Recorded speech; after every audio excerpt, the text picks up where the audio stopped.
Today we are going to see about working capital. The title for the discussion is working capital. Why we need working capital? Here, finance is the lifeblood of every business. We need a fund to run the business. At the time of starting the business, we need huge fund to start the business. At the time of starting, we need to purchase a land, machinery to start the business. And to run the business, we need to meet the short-term obligation, we need a small fund to meet the day-to-day requirement.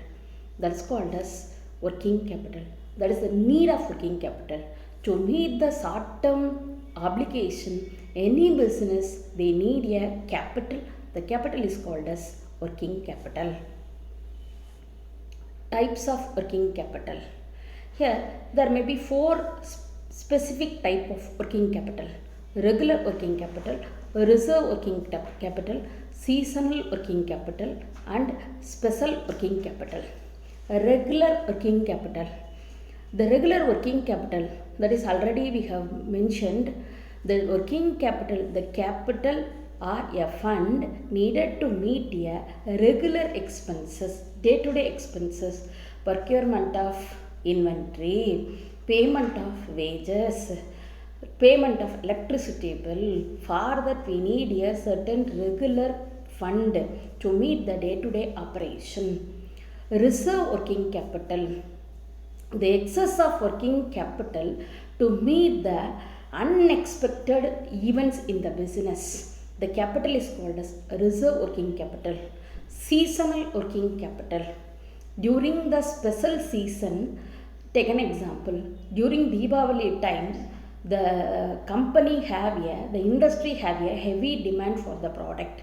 At that time, they need a high level of working capital. That is called as seasonal working capital. Specific working capital. The capital is used to meet the temporary requirement.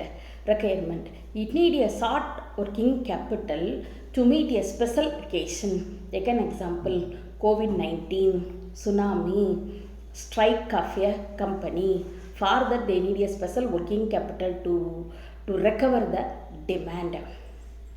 And as per the financial metric, the working capital means current asset minus current liability.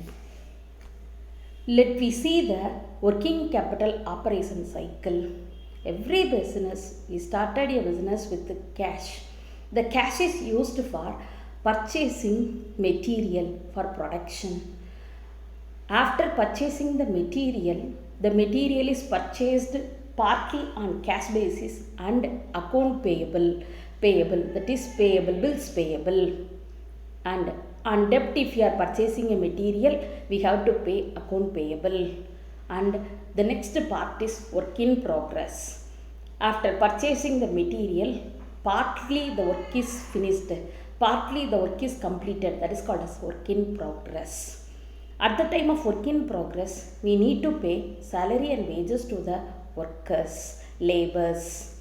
And after completing the settlement of wages, the goods can be converted into finished goods. Partly finished goods can be converted into finished goods. And the finished goods may be stored in the warehouse till the sales. And then the seller, they make a sale of goods to the debtor on credit basis. The debtor, they issue the bills receivable, and the bills receivable after certain period it matured as cash. This is the operation cycle of working capital. It starts with cash and end with cash. Thank you.